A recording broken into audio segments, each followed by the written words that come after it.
हरे कृष्णा। तो सभी भक्तों का स्वागत है आज की संध्या करनी क्लास में। हम लोग भगवत गीता का तीसरा अध्याय कर रहे हैं। और हमने कल देख चर्चा किया था किस प्रकार ये कर्म योग के ऊपर ये जो अध्याय है इसको कैसे अलग अलग सेक्शन में हमने डिवाइड किया है। और अर्जुन ने प्रश्न पूछा था कि बुद्धि योग और कर्म योग में दोनों में क्या श्रेष्ठ है। अगर बुद्धि योग श्रेष्ठ है तो भगवान अर्जुन को कर्म करने के लिए, युद्ध करने के लिए क्यों कह रहे हैं। तो उसके प्रश्न के उत्तर में भगवान ने कल बताया, हमने पढ़ा था कि इस प्रकार भगवान बताते हैं कि कैसे शरीर निर्वाह के लिए, शरीर का पालन करने के लिए हमको कर्म करना जरूरी है, परंतु वो कर्म ज्ञान से ही किया जा सकता है। और भक्ति किस प्रकार भक्ति योग या ज्ञान योग को, बुद्धि योग को कर्म योग से कैसे कनेक्ट होता है, भगवान अभी इन श्लोकों में बताएंगे। 10 से 16 आज हम जिसके ऊपर चर्चा करेंगे।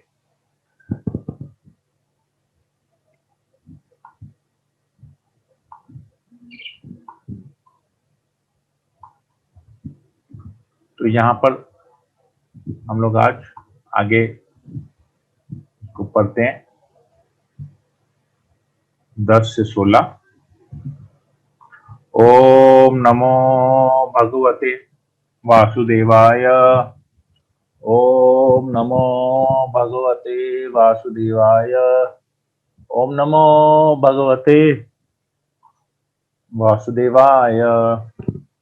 ओके, यहाँ पर आता है 10 नंबर श्लोक में भगवान कहते हैं, सृष्टि के प्रारंभ में समस्त प्राणियों के स्वामी प्रजापति ने विष्णु के लिए यज्ञ सहित मनुष्यों तथा देवताओं की संततियों को रचा और उनसे कहा, तुम इस यज्ञ से सुखी रहो, क्योंकि इसके करने से तुम्हें सुख पूर्वक रहने तथा मुक्ति प्राप्त करने के लिए समस्त वांछित वस्तुएं प्राप्त हो सकेंगी।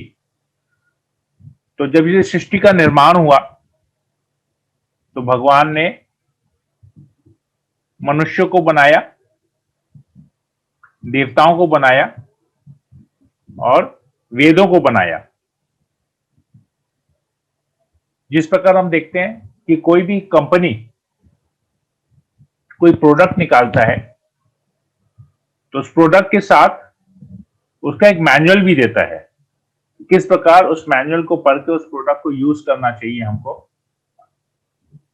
परंतु हम कभी मैनुअल पढ़ते नहीं है, इसलिए उस प्रोडक्ट को जब खराब होता है तो हमको तकलीफ होता है, उस प्रोडक्ट को नहीं यूज कर पाते हैं हम, क्योंकि हम मैनुअल को नहीं पढ़ते हैं। हालांकि भौतिक जगत में सर्विस सेंटर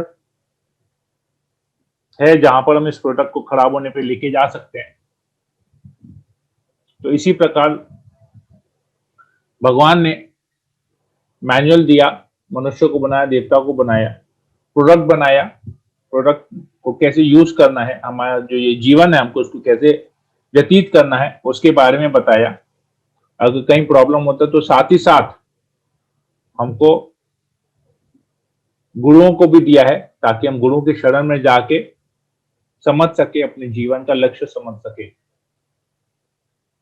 तो इसमें तो अगर इस प्रकार का लाइफस्टाइल, ये जो सेक्शन है भगवान बोलते हैं, अगर इस प्रकार का लाइफस्टाइल को कोई इग्नोर करता है तो फिर क्या होता है, ऐसा करने से क्या होता है और ऐसा नहीं करने से क्या होता है। अगर हम कर्म करते हैं शास्त्रों के अनुसार तो क्या होता है और नहीं करते तो क्या होता है। तो भगवान आगे बताते हैं, यज्ञों के द्वारा प्रसन्न होकर देवता तुम्हें भी प्रसन्न करेंगे और इस तरह मनुष्यों तथा देवताओं के मध्य सहयोग के सभी सबों को संपन्नता प्राप्त होगी। तो अगर हम यज्ञ द्वारा, शास्त्र है, शास्त्र में यज्ञ मेंशन किया हुआ है, यज्ञों द्वारा अगर हम शास्त्र के अनुसार कार्य करते हैं तो उन कार्यों से देवता प्रसन्न होंगे और मनुष्य और देवताओं के बीच में सहयोग, कोऑपरेशन बना रहेगा। तो आगे बताते हैं क्यों हमको देवताओं से कोऑपरेशन करना चाहिए। कहते हैं जीवन की विभिन्न आवश्यकताओं की पूर्ति करने वाले विभिन्न देवता यज्ञ संपन्न होने पर प्रसन्न होकर तुम्हारी सारी आवश्यकताओं की पूर्ति करेंगे, किंतु जो इन उपहारों को देवताओं के अर्पित किए बिना भोगता है वह निश्चित रूप से चोर है। तो यहां पर हम लोग देवताओं से बहुत कुछ लेते हैं, जैसे सूर्य देव से हम सूर्य की रोशनी लेते हैं, पवन देव से वायु लेते हैं, वरुण देव से जल लेते हैं, इंद्र से बारिश लेते हैं, चंद्रदेव से चंद्रमा की रोशनी लेते हैं। ऐसे नाना प्रकार के देवी देवता हैं जिससे हम केवल लेते हैं। केवल लेते लेते लेते लेते क्या होगा, जब हम अगर उनको कुछ देते नहीं है, वो जो प्रोडक्ट हमको जो मिलता है, भगवान का ये मिनिस्ट्री है। जैसे हम देखते हैं एक देश में एक प्रधानमंत्री होता है, उसके साथ उनके कैबिनेट मिनिस्टर्स होते हैं जो अलग अलग पोर्टफोलियो को संभालते हैं। एजुकेशन मिनिस्टर होता है, हेल्थ फैमिली वेलफेयर मिनिस्टर होता है, डिफेंस मिनिस्टर होता है, फाइनेंस मिनिस्टर होता है, होम मिनिस्टर होता है, इंफॉर्मेशन ब्रॉडकास्टिंग मिनिस्टर होता है। तो अलग अलग बहुत सारे पोर्टफोलियो होते हैं जिसमें अलग अलग मंत्री होते हैं। तो ये सब प्रधानमंत्री को रिपोर्ट करते हैं, प्रधानमंत्री द्वारा अपॉइंट होते हैं, और ये सब जो है प्रधानमंत्री को रिपोर्ट करते हैं। प्रधानमंत्री सबको दे देते हैं इंचार्ज कि तुम इस डिपार्टमेंट को संभालो, तुम इस डिपार्टमेंट को संभालो, और उस डिपार्टमेंट के सारे लेन देन को तुम संभालो, ताकि वो डिपार्टमेंट ठीक से चल सके, पूरा सरकार पूरा देश ठीक से चल सके। इसी प्रकार भगवान जब सृष्टि करते हैं तो अलग अलग पोर्टफोलियो, एक एक देवता को एक एक पोर्टफोलियो दे देते हैं और कहते हैं कि इस पोर्टफोलियो में ऐसे करना है, ऐसे ऐसे करना है, ऐसे ऐसे करना है। तो ये कोऑपरेशन बना रहता है मनुष्यों के बीच में और देवताओं के बीच में, कोऑपरेशन बना रहता है, जैसे जनता के बीच में और गवर्नमेंट के बीच में एक कोऑपरेशन रहता है, उसी जिससे पूरा देश सही तरीके से चलता है। वैसे ही यहाँ पर भी एक पूरा कोऑपरेशन भगवान दे देते हैं, ऐसे करना है। परंतु जो इस कोऑपरेशन इस चीज में कोऑपरेट नहीं करता है, उपहारों को ले लेता है देवता से, परंतु उनको जैसे हम गवर्नमेंट से सारा फैसिलिटी देंगे, ले लेंगे गवर्नमेंट से, लेकिन हम टैक्स नहीं भरेंगे। तो टैक्स नहीं भरेंगे तो क्या होगा, हम चोर कहलाएंगे। टैक्स इवेड, बहुत जन होते हैं जो मैनिपुलेशन करते हैं और वो लोग टैक्स की चोरी करते हैं, गवर्नमेंट को, सरकार को टैक्स देना नहीं चाहते हैं, तो उनको फिर वैसा उचित दंड भुगतना पड़ता है।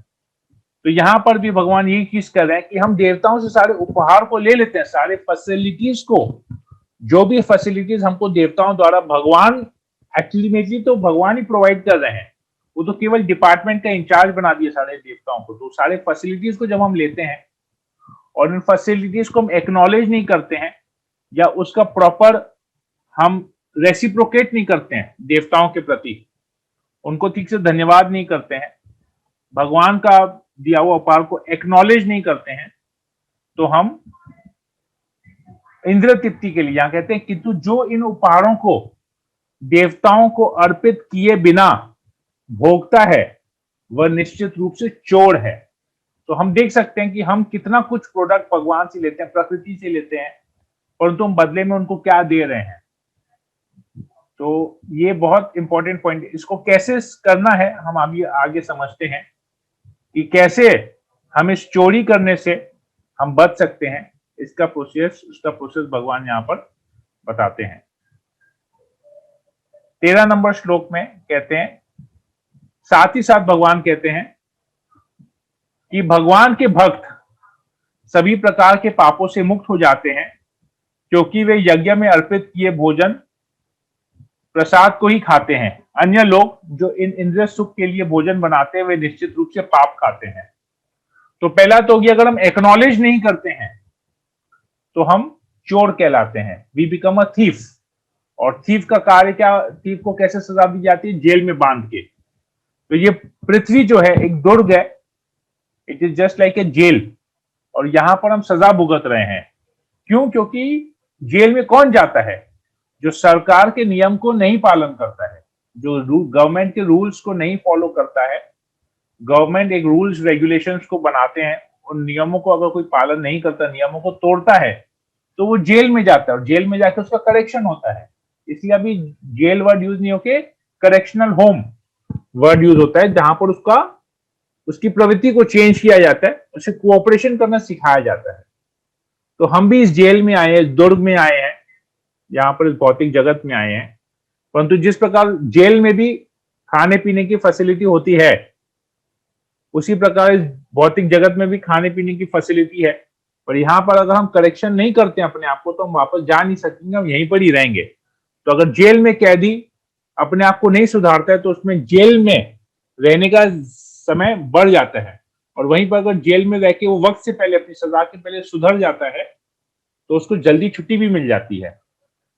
तो इस प्रकार अगर हम लोग इस भौतिक जगत में रह के भगवान के नियमों को पालन नहीं करते हैं, तो हमारी इस भौतिक जगत में आयु बढ़ जाएगी, हमको दूसरी योनि भी मिल सकती है।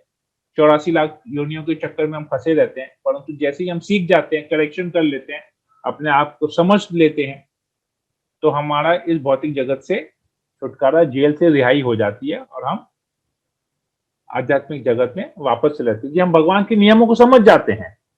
भगवान का नियम है भक्ति करना, जीवेर स्वरूप हो कृष्णेर नित्यदास।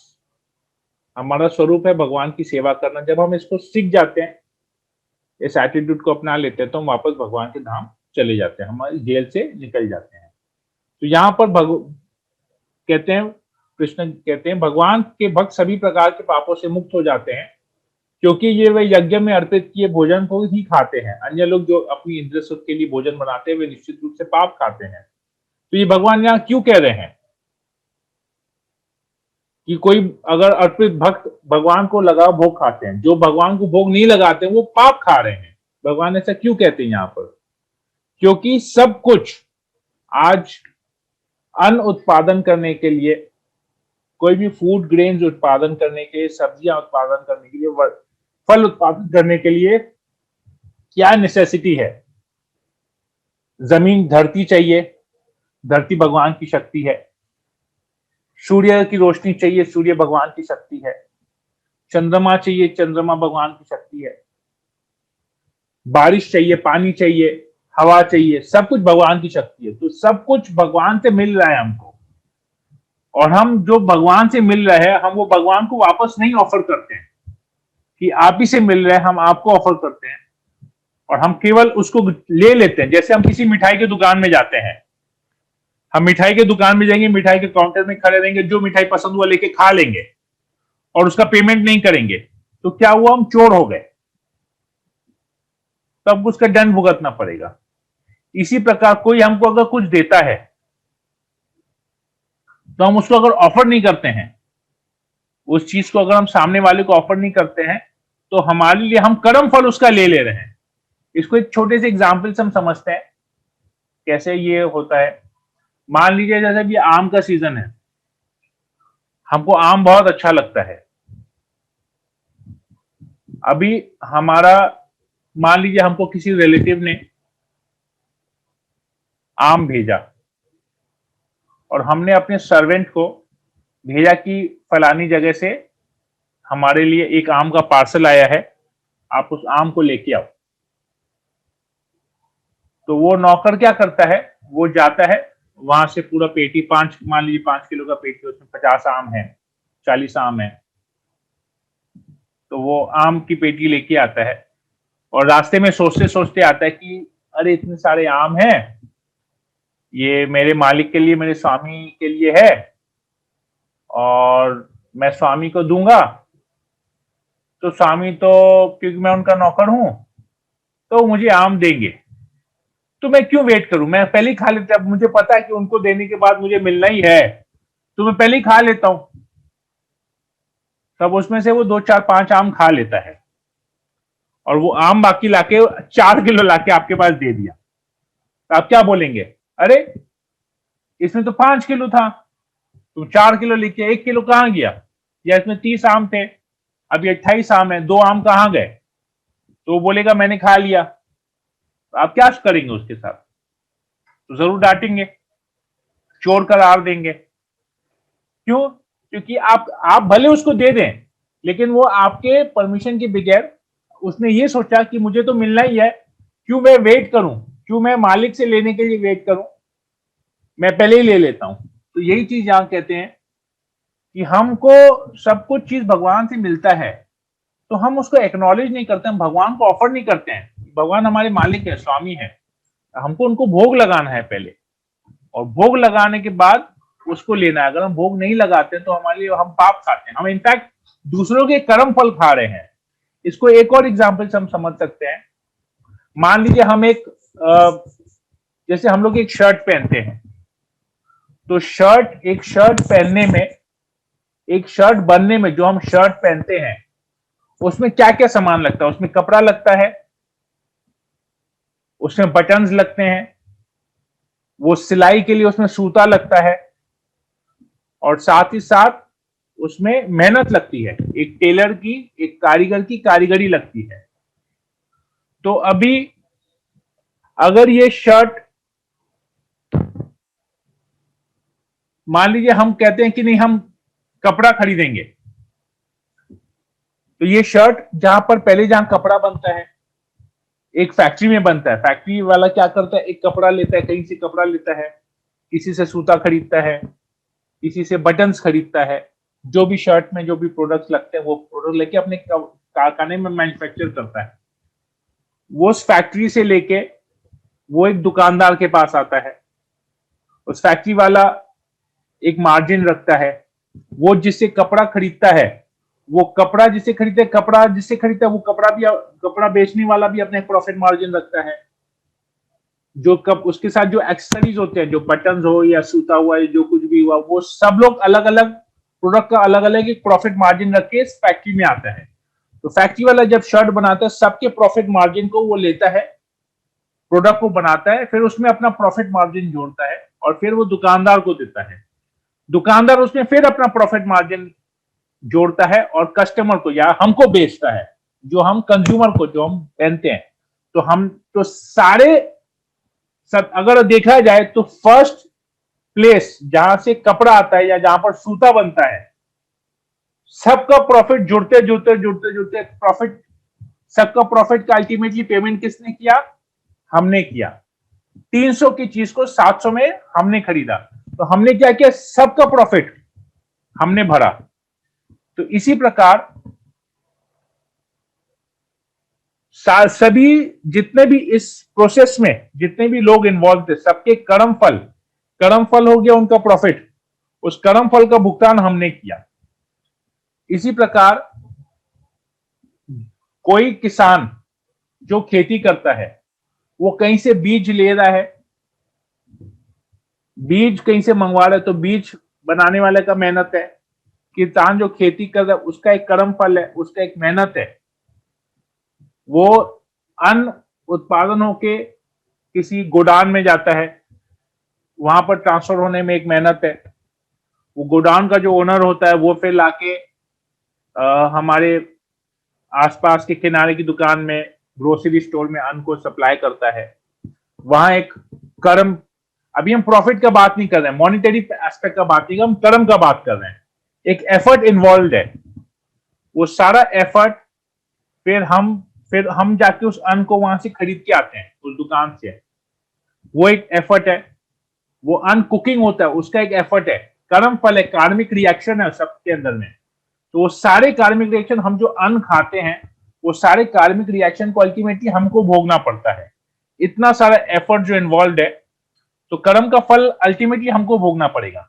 लेकिन जैसे ही भोग करने से पहले, खाने से पहले अगर हम इसको भगवान को भोग लगाते हैं, तो भगवान क्या करते हैं, सारे कर्म फल को उसमें से खींच लेते हैं, रिएक्शन फ्री कर देते हैं इसको। रिएक्शन फ्री करने के बाद ये हमारे सामने आता है और फिर हम प्रसाद रूप में आता है और हमको किसी भी प्रकार का रिएक्शन फेस नहीं करना पड़ता है। तो ये होता है। तो इसमें जितने लोगों के पाप पुण्य जो भी इन्वॉल्व है, सबका रिएक्शन हमको फेस करना पड़ेगा। इसलिए भगवान यहाँ पर कहते हैं कि भगवान के भक्त सभी प्रकार के पापों से मुक्त हो जाते हैं, क्योंकि वह यज्ञ में अर्पित किए भोजन को, प्रसाद को ही खाते हैं। तो यज्ञ में अर्पित करने का मतलब है हवन वगैरह यज्ञ नहीं। हमारा कर्म जो है, शास्त्रों के अनुसार जो हम कार्य करते हैं वही कर्म है। विष्णु के लिए जो हम करते हैं वही कर्म है। और विष्णु के लिए कर्म क्या है, जो शास्त्रों में मेंशन है। तो शास्त्र के अनुसार हम भगवान को अगर भोग लगाते हैं और उसको खाते हैं तो वो हमारे लिए प्रसाद के रूप में आ जाते हैं। अगर हम भोग नहीं लगा के खाते हैं तो हम पाप खा रहे हैं, और इस पाप का भुगतान हमको जरूर करना पड़ेगा। आगे कहते हैं, अब यहां पर भगवान कर्म चक्र 2 श्लोक में इस यज्ञ चक्र, ये जो यज्ञ यज्ञ वर्ड बार बार आ रहा है, इसके पहले हमने कल भी पढ़ा यज्ञार्थात् कर्मणोऽन्यत्र लोकोऽहं कर्म बंधना। अब हमको यज्ञ के रूप में कर्म करना चाहिए, नहीं तो वो कर्म हमारे लिए बंधन का कारण बनेगा। और वही को अगर हम यज्ञ के रूप में करते हैं, भगवान विष्णु की प्रसन्नता के लिए करते हैं, तो वो हमारे लिए मुक्ति का कारण बनेगा। तो ये यज्ञ चक्र है क्या, यहां पर भगवान इन 2 श्लोकों में इस यज्ञ चक्र के बारे में बता रहे हैं, 14 और 15 नंबर श्लोक में। 14 नंबर श्लोक में भगवान बताते हैं, सारे प्राणी अन्न पर आश्रित है, जो वर्षा से उत्पन्न होता है। वर्षा यज्ञ संपन्न करने से होती है और यज्ञ नियत कर्मों से उत्पन्न होता है। वे कहते हैं वेदों में नियमित कर्मों का विधान है, और ये साक्षात श्री भगवान परब्रह्म से प्रकट हुए हैं। फलतः सर्वव्यापी ब्रह्म यज्ञ कर्मों में सदा स्थित रहता है। तो ये यज्ञ कर्म क्या है अभी, तो सबसे पहले हमको शरीर निर्वाह करने के लिए, शरीर पालन करने के लिए हमको भोजन, अन्न की आवश्यकता है। देखते हम जैसे ही एक शिशु का, एक किसी भी जीव का जन्म होता है, उसको भूख लगती है, उसको खाना चाहिए होता है। हम लोग भी जैसे ही हम शरीर धारण करते हैं तो वो शरीर पालन करने के लिए हमको भोजन चाहिए होता है। तो यहां पर यही कह रहे हैं भगवान, सारे प्राणी अन्न पर आश्रित है, मतलब फूड, हमको फूड चाहिए, शरीर पालन करने के लिए हमको खाना चाहिए। अब ये खाना कहां से आएगा, खाना खेतों में उत्पादन होगा। खेत में कैसे उत्पादन होगा, वहां पर बारिश आएगी, बीज बोएंगे, बारिश आएगी तो उसे अन्न मिलेगा। अब ये बारिश कैसे होगी, कहते हैं वर्षा यज्ञ संपन्न करने से होती है। और यज्ञ क्या है, हमको क्या रोज बैठ के हवन करना है कि वर्षा हो वर्षा हो वर्षा हो, नहीं। वर्षा भगवान प्रोवाइड करते हैं, ये एक सीजनल भगवान से आता है सारे सीजन। तो हमको ये यज्ञ अपने नियत कर्म को हमको करना चाहिए। यज्ञ क्या है, नियत कर्मों से उत्पन्न होता है। तो हमारी जो प्रिस्क्राइब ड्यूटीज है, जो हम जहां पर हैं, जिस आश्रम में हम रहते हैं, जहां पर हम रहते हैं, वो प्रिस्क्राइब ड्यूटीज हमारे लिए एक है। और ये प्रिस्क्राइब ड्यूटीज हमको कहां से मिलेगा, हमको क्या करना चाहिए क्या नहीं करना चाहिए, ये प्रिस्क्राइब ड्यूटीज हमारे लिए कहां पर आएगा। तो ये कहते हैं भगवान यहां पर 14 नंबर श्लोक में, वेदों में नियमित कर्मों का विधान है। तो हमको क्या करना चाहिए, क्या सही है क्या गलत है, क्या करना चाहिए क्या नहीं करना चाहिए, ये वेदों में दिया गया है। और वेद कहां से आए हैं, वेद भगवान से आए हैं। और भगवान कहां पर हैं, भगवान के मुख से आए हैं। भगवान का मुख कहां पर है, भगवान का मुख भगवान के पास। और भगवान कहां पर है, शास्त्रों में है, मंदिर में है। तो हमको देखिए कैसे ये कर्म और ज्ञान को, बुद्धि योग को, बुद्धि योग यानी कि भक्ति योग को भगवान कैसे कनेक्ट कर रहे हैं। बुद्धि ज्ञान हमको कहां से आएगा, ज्ञान हमको वेदों से आएगा। और वेदों में क्या दिया गया, कर्म करने का विधि दिया गया है। हमको कर्म वेदों के हिसाब से करना है। तो विधि हमको ज्ञान मिलेगा तभी हम कर्म। अगर हम इस ज्ञान को नहीं लेते हैं और अपने कर्म को करते हैं बगैर ज्ञान लिए, अगर हम कर्म को करते हैं तो क्या होता है, यहां पर भगवान कह रहे हैं 16 नंबर श्लोक में, हे प्रिय अर्जुन, जो मानव जीवन की इस प्रकार वेदों द्वारा स्थापित यज्ञ चक्र का पालन नहीं करता है, वह निश्चय ही पाप में जीवन व्यतीत करता है। ऐसा व्यक्ति केवल इंद्रियों की तुष्टि के लिए व्यर्थ ही जीवित रहता है। मतलब व्यर्थ ही जीवित रहता है इंद्रियों की तुष्टि के लिए, मतलब वो पशु जीवन जी रहा है, वो मनुष्य का जीवन जी ही नहीं रहा है। तो भगवत गीता कितना प्रैक्टिकल है हमारे लाइफ में, कितना जरूरी है हमारे जीवन में इस पर्टिकुलर साइकिल से। ये जो 10 से 16 नंबर श्लोक हमने किया है, कितना प्रैक्टिकल है हमारे जीवन में। भगवत गीता को अपनाना यहां पर प्रूव हो जाता है कि हम जो कार्य कर रहे हैं, शरीर निर्वाह के लिए जो हम कार्य कर रहे हैं, जो हम कर्म कर रहे हैं, वो कर्म हमको भगवत गीता के बेस पे करना चाहिए। अगर हम नहीं करते हैं तो क्या हो रहा है, पाप में जीवन हम व्यतीत कर रहे हैं। और ऐसा व्यक्ति केवल इंद्रियों की तुष्टि के लिए व्यर्थ, हमारा जो ये मनुष्य जीवन है वो व्यर्थ है, it is a complete waste अगर हम गीता के अनुसार उसको पालन नहीं करते। तो यहाँ पर हमने देखा किस प्रकार ये भगवत गीता का कितना बड़ा एम्फोसिस है। अगर हमको कार्य भी करना है तो बेसिक कार्य करने के लिए हमको भगवत गीता के फॉलो करना है। इस मैनुअल को, हमारा जो ये जीवन है, जो लाइफ है, ये प्रोडक्ट है, भगवान का दिया प्रोडक्ट है। इसको हमको कैसे जीना है, कैसे यूज करना, हमको मैनुअल पढ़ना बहुत जरूरी है। तभी हम क्या सही है, क्या गलत है, क्या करना चाहिए, क्या नहीं करना चाहिए, हम इसको समझ पाएंगे। जो इसको नहीं पढ़ता है, आप देखेंगे सबका लाइफ एकदम कंफ्यूज सिचुएशन में है। विश्वास भी नहीं कर सकते कि बाहर क्या हो रहा है। मैं तो बहुत सारे लोगों से इंटरेक्ट करता हूं और लोग इतने पजल्ड हैं, इतने डिप्रेस्ड हैं, किसी को कुछ नहीं समझ में आ रहा है उनको क्या करना चाहिए। ठीक है, तो हम इसको फिलहाल आज यहीं पर ही रखते हैं। श्रीमद् भगवद गीता की जय, श्रील प्रभुपाद की जय। हरे कृष्णा कृष्ण कृष्ण हरे हरे, हरे राम राम राम राम हरे हरे। हरे कृष्णा।